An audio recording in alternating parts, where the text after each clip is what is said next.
അറക്കലിന്റെ മനക്കലിലേക്ക് സ്വാഗതം. ഈ വർഷത്തെ 9ാം ക്ലാസ്സിലെ ഓണപരീക്ഷയ്ക്ക് വളരെ ഇമ്പോർട്ടന്റ് ആയിട്ട് ചോദിക്കാൻ സാധ്യതയുള്ള ഒരു ചോദ്യമാണ് നമ്മൾ ഡിസ്കസ് ചെയ്യാൻ പോകുന്നത്. ഇതാ പിടിച്ചോളൂ. ഒരു വ്യക്തിയുടെ രക്തസമ്മർദ്ദം, അതായത് ഒരു വ്യക്തിയുടെ ബ്ലഡ് പ്രഷർ എത്രയെന്ന് അറിയാം. ഒരു വ്യക്തിയുടെ blood pressure 160/110 mmHg. Okay, 160/110 mmHg. Okay, blood pressure എത്രയാണ്? 160/110 mmHg. ഇനി താഴെയുള്ള ചോദ്യങ്ങൾ നമ്മൾ വെറുതെ ഡിസ്കസ് ചെയ്യാം. ഇതിൽ ഓരോ സംഖ്യയും എന്തിനെ സൂചിപ്പിക്കുന്നു? അതിൽ ഓരോ നമ്പറുകളും എന്തിനെ സൂചിപ്പിക്കുന്നു എന്നുള്ളതാണ്. 160 എന്തിനെ സൂചിപ്പിക്കുന്നു, 110 എന്തിനെ സൂചിപ്പിക്കുന്നു? സിമ്പിൾ ചോദ്യമാണ്. അങ്ങനെയെങ്കിൽ ആരോഗ്യമുള്ള ഒരു വ്യക്തിയുടെ സാധാരണ രക്തസമ്മർദ്ദം എത്ര? അപ്പൊ ഫാസിൽ അറക്കലിന് ബഹുമാനപ്പെട്ട ഞാൻ, ഓക്കെ, എനിക്ക് ഭയങ്കര ആരോഗ്യമാണ്, അടിപൊളിയാണ്, ഗുഡാണ്. അങ്ങനെയെങ്കിൽ ഇന്റെ ബ്ലഡ് പ്രഷർ എത്ര വരണം? എത്ര വരണം? ഇപ്പൊ ഇയാളുടെ എത്രയാണ്? 160/110 ആണ്. അപ്പൊ അത് തന്നെയാണോ ശരിക്കും ആരോഗ്യമുള്ള ഒരാളത്? അതോ ഇനി അതല്ല വേറെ ഏതെങ്കിലും ആണോ? അങ്ങനെയെങ്കിൽ അത് ജസ്റ്റ് ആൻസർ ചെയ്യാൻ പറഞ്ഞിട്ടുള്ളത്. ഓക്കെ, ഇനി അടുത്തത്, ഇനി ഒരു വ്യക്തി ഭക്ഷണശീലങ്ങളിൽ വരുത്തേണ്ട മാറ്റങ്ങൾ എന്തൊക്കെയാണ്? അതായത് ഇപ്പൊ ഫോർ എക്സാമ്പിൾ ഒരാൾ അൺഹെൽത്തി ആണ്, അയാൾക്ക് ബ്ലഡ് പ്രഷറും കാര്യങ്ങളൊന്നും ഓക്കെ അല്ല. അങ്ങനെയെങ്കിൽ അയാളുടെ ഡയറ്റിൽ, അയാളുടെ ഫുഡ് ഡയറ്റിൽ എന്തെല്ലാം മാറ്റങ്ങൾ വരുത്തണം എന്നുള്ളതാണ് മൂന്നാമത്തെ ചോദ്യം. സിമ്പിൾ ചോദ്യം, സിമ്പിൾ ആൻസറാണ്. നമുക്ക് നോക്കാം. എടാ ബുദ്ധി വെച്ച് പറയണം. 160/110. ഇപ്പൊ 160/110 അതിൽ 160 എന്തായിരിക്കും? 160 എന്തായിരിക്കും? Systolic pressure. എന്താണ്? Systolic pressure. 160 എന്താണ്?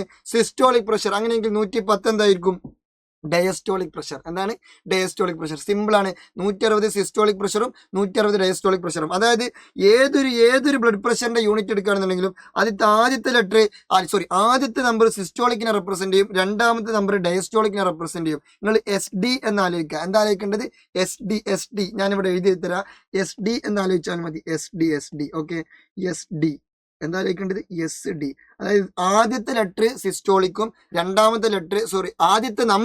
ആദ്യത്തെ നമ്പർ സിസ്റ്റോളിക്കും രണ്ടാമത്തെ നമ്പർ എന്താണ്? ഡയസ്റ്റോളിക്കും. ആ രീതിയിലാണ് ഓർത്ത് വെക്കേണ്ടത് കേട്ടോ. SD എന്നാലോചിക്കുക. അപ്പൊ 160/110 ആണെങ്കിൽ 160 എന്താണ്?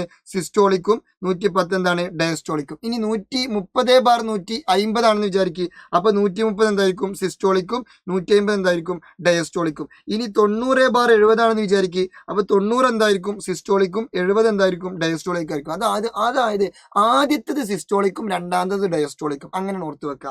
ഇനി അങ്ങനെയെങ്കിൽ രണ്ടാമത്തെ ചോദ്യം ഞാൻ പറഞ്ഞല്ലോ, ആരോഗ്യമുള്ള ഒരു വ്യക്തിയുടെ സാധാരണ നോർമൽ ബ്ലഡ് പ്രഷർ എത്ര എന്നുള്ളതാണ്. അത് 120/80 mmHg ആണ്. 120/80 mmHg. അപ്പൊ ഇയാൾക്ക് പ്രശ്നമുണ്ടോ? ഇയാൾക്ക് ഭയങ്കര പ്രശ്നമാണ്. കാരണം 120 വരേണ്ട സ്ഥാനത്ത് 160ഉം 80 വരേണ്ട സ്ഥാനത്ത് 110. ഭയങ്കര സീന, ഹെവി പ്രശ്നം, ഭയങ്കരമായ പ്രശ്നം. അപ്പൊ ഒരാളുടെ നോർമൽ ബ്ലഡ് പ്രഷർ എത്ര വരേണ്ടത്? 120/80 mmHg. ഈ mmHg ഇതിന്റെ യൂണിറ്റ് ആട്ടോ. ഇപ്പൊ 2 മീറ്റർ 2 കിലോഗ്രാം എന്നൊക്കെ പറയുന്ന പോലെ ഒരു യൂണിറ്റ് ആണ് mmHg. ഓക്കെ, അപ്പൊ ഇയാൾ ഭയങ്കര പ്രശ്നത്തിലാണ്. അങ്ങനെയെങ്കിൽ മൂന്നാമത്തെ ചോദ്യം എന്താണ്?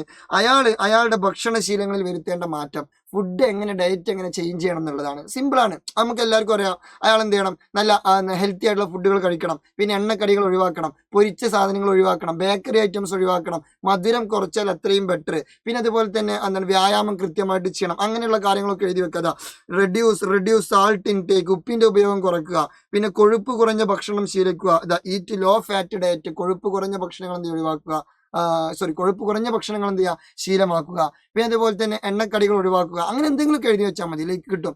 എണ്ണക്കടികൾ ഒഴിവാക്കാം, പിന്നെ അതുപോലെ തന്നെ ബേക്കറി ഐറ്റംസ് ഒഴിവാക്കുക, പിന്നെ അതുപോലെ തന്നെ ഫാസ്റ്റ് ഫുഡ് ഒഴിവാക്കുക, avoid fast food, avoid junk food, അങ്ങനെയൊക്കെ എഴുതി വെച്ചാൽ മതി. ഓക്കെ, അങ്ങനെ ഏതെങ്കിലുമൊക്കെ 2 സാധനം എഴുതി വെച്ചാൽ തന്നെ നിങ്ങൾക്ക് മാർക്ക് കിട്ടും. അത് നിങ്ങൾക്ക് സിമ്പിൾ ലോജിക്കലി ചിന്തിക്കാവുന്നതേ ഉള്ളൂ. അപ്പോൾ വളരെ സിമ്പിൾ ആയിട്ടുള്ള ഒരു ചോദ്യം, സിമ്പിൾ ആയിട്ടുള്ള ആൻസറുമാണ്. സോ ഇതെന്തായാലും പഠിച്ചു വെക്കുക. നാളെ പരീക്ഷയ്ക്ക് ഇത് ചോദിക്കുകയാണെങ്കിൽ, നാളെ മീൻസ് ഓണപരീക്ഷക്കോ ക്രിസ്മസിനോ പബ്ലിക്കിനോ ഏതെങ്കിലും ഒരു പരീക്ഷയ്ക്ക് ഇത് ചോദിക്കുകയാണെങ്കിൽ ഇതിന്റെ മുത്തുമണികൾ എന്തായാലും ആൻസർ ചെയ്യും എന്ന് ഉറപ്പുള്ളവരെന്ത് ചെയ്യുക? ജസ്റ്റ് യെസ് എന്ന് കമന്റ് ചെയ്യുക. Good bye, see you soon.